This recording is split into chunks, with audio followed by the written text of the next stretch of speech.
Hello everyone and welcome to the Captain's Video Weblog. We are Monday, October the 10th, 2016.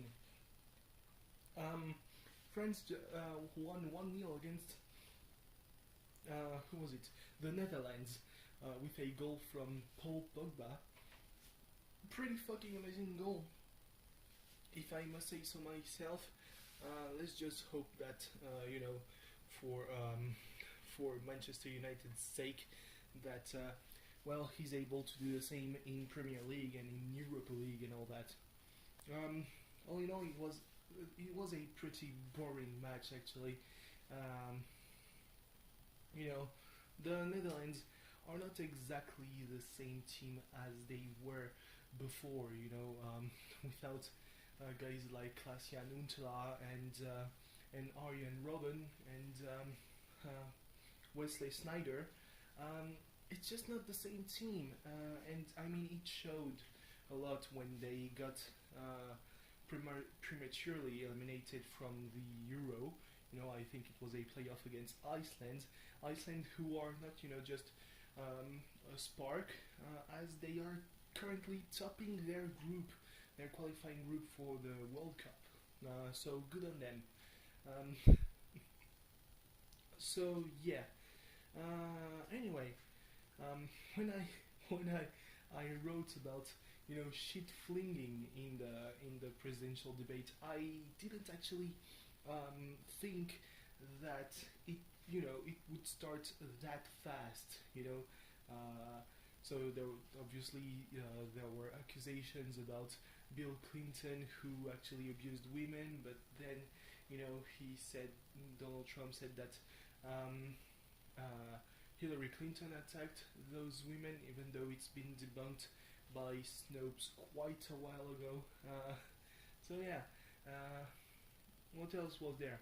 Oh yeah, CNN decided to run a fact check on Trump saying that Clinton, I think it was acid cleaning that she did on her servers for the emails. Yeah, so they decided to do a fact check on that, even though that's not really necessary, because we all know that it's a metaphor. I mean, I hope so, because otherwise that would be really dumb to mean that literally. But still, Donald Trump almost avoided answering all questions, always deflecting on saying that it's all Hillary Clinton's fault. Even for example Libya, the foreign policy of Hillary Clinton. Yeah, sure. I mean, obviously she has her share of responsibility on the current situation of Libya. I'm not saying that Muammar Gaddafi was better though.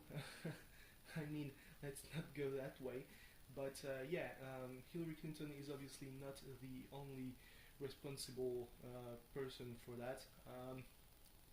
Off the top of my head, I could name, our president at the time, Nicolas Sarkozy, and fuck, he cannot stop lying. Like, I think it was before the election in 2012, he said that if on May the 6th he were to lose, on May the 7th he would be out, definitely, completely from politics. And then, what happened? Well, he's there for the presidential elections. Guess fucking what? Obviously everyone should have seen that coming. But still, it comes as kind of a surprise. No, absolutely no one thinks that it's a surprise that Sarkozy will, try to ride the wave of, Francois Hollande's terrible 5 years at the head of France. I mean, when it comes to Francois Hollande, you could think that in internal politics he was even worse than Jacques Chirac, and that's something. I mean, Jacques Chirac made me go in the streets when I was only a kid, so that's how bad that was. On the other hand, foreign politics. Jacques Chirac was, that's pretty much the basis of the mythos of Jacques Chirac. um, so yeah, Nicolas Sarkozy apparently received bribes, received money. I wouldn't say bribes because he wasn't already president, but he received money from, well, the cabinet of Mr. Gaddafi. I think it was in 2007. So when he got elected president, actually, and then he welcomed him. Mr. Gaddafi was I'm trying to not say the wrong word. I think he was a Tuareg. He was of Tuareg descent. So when he went to the Elysee palace, he put up a tent in the gardens. Yep, that definitely happened. And then, well, France decided to bomb his ass, at the request of such countries as the United States, for example. So yeah, I think that a good part of Europe has the current situation of Libya on their hands, and also, all the waves of migrants coming to Europe. Yeah, because all this, all this country becoming unstable. Before that, they were stable, if really, it was really not a good place to live. But objectively, you cannot say that it was worse than it is today. So yeah. Anyway, a lot of talking about politics. Let's talk about No Way Out. So it was impacted by politics because, well, as I said, the main event started the show, and it was a pretty goddamn good triple threat match, actually. I mean, Dean Ambrose, John Cena, and AJ Styles are among the best workers currently in the industry, and bar a few, the top guys, the best workers on Smackdown. I would probably add guys like, I don't know, The Miz, Dolph Ziggler. So yeah, a lot of people don't really understand the order of the card, and besides, the triple threat starting the show, I gotta say that I kinda agree, but we'll come back to that later. So yeah, it was an amazing match, and then there was this finish. Well, everyone thought that it was a finish because that's the kind of shit WWE pulls. There was Dean Ambrose first puts on the calf crusher, and then Cena puts on the STF on AJ Styles, who tapped out. You can kind of think that it would be Cena who wins the match because he was the last one to actually put on the submission hold. So, that would work. But yeah, no. Let's forget about that. So the referee suddenly saw that, oh boy, two people were putting a submission hold. Well, I guess that the match continues. And yeah, AJ Styles won by putting a chair shot on John Cena. AJ Styles won, which is all in all a good thing, but still, it just leaves strange taste in the mouth. To having not win once, a single one of his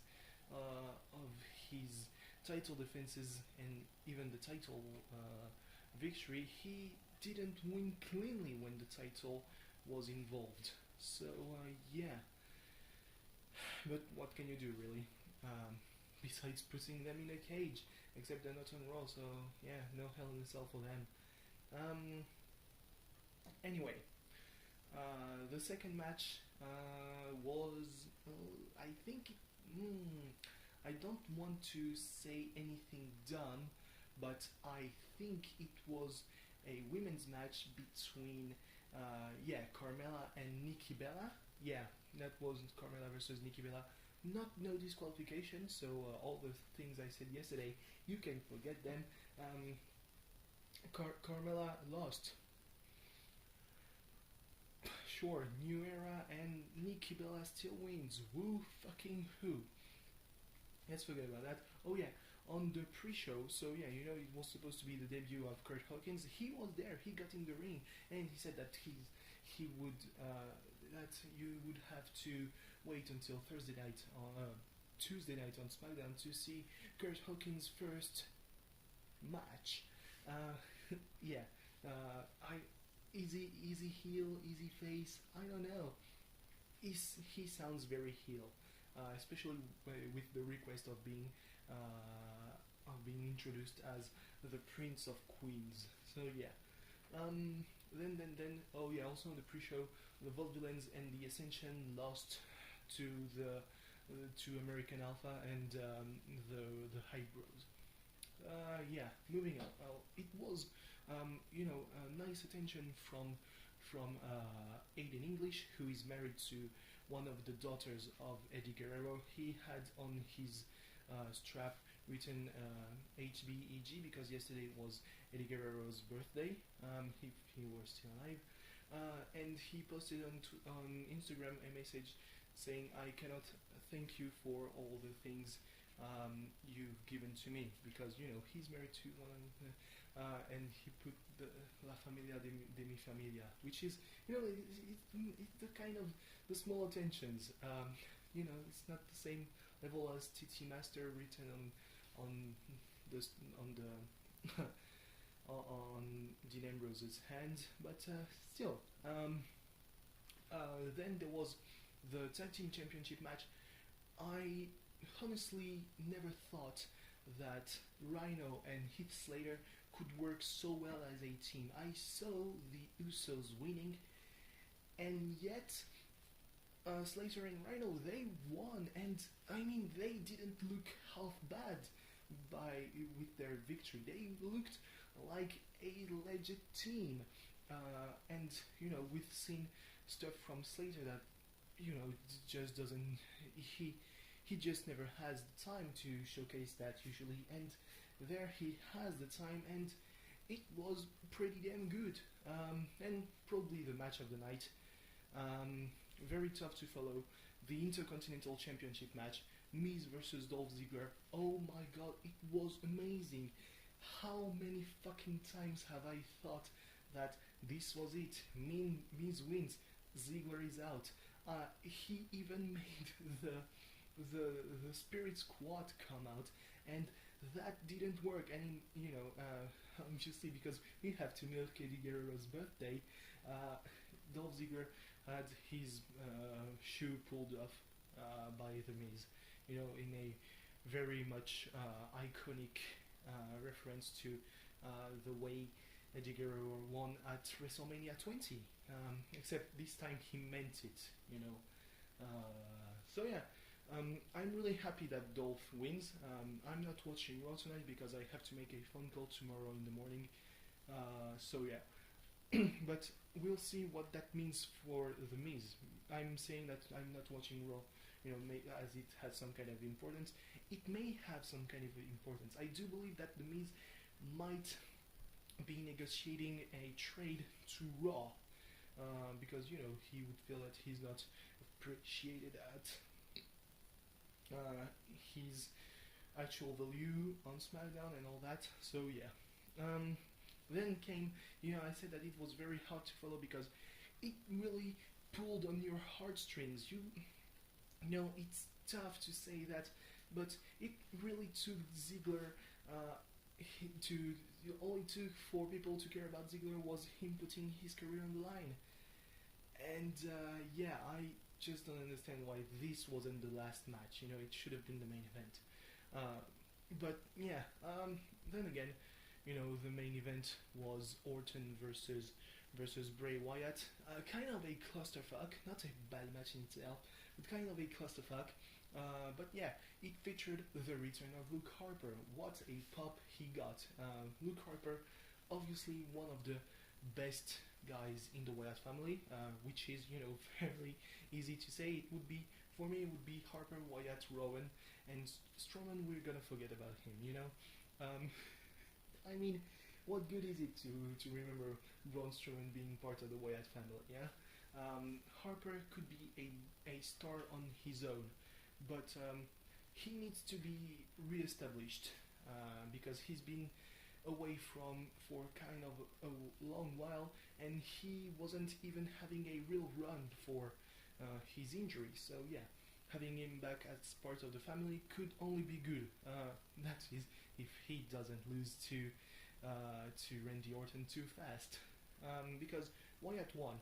Wasn't a clean win, but I take it. You know, all it takes is one victory, and then you can really hope that at one point he will win in a legit fashion, manner, whatever. Yeah, and between those two matches, Alexa Bliss lost to Naomi in what seemed like it wasn't, really. It wasn't really thought out. I mean, the match obviously wasn't thought out. Becky Lynch between being injured and all that, but the way it ended, Alexa Bliss was putting on a submission hold, a Juji Gatame, and then Naomi just pinned her. Yeah. So it wasn't really good. Probably the order of the matches being so shuffled around made it look clunky, but yeah, the wrestling was enjoyable at least. So yeah, we'll see tomorrow about Raw. Anyway, thanks for watching. See you tomorrow for Raw. Goodbye.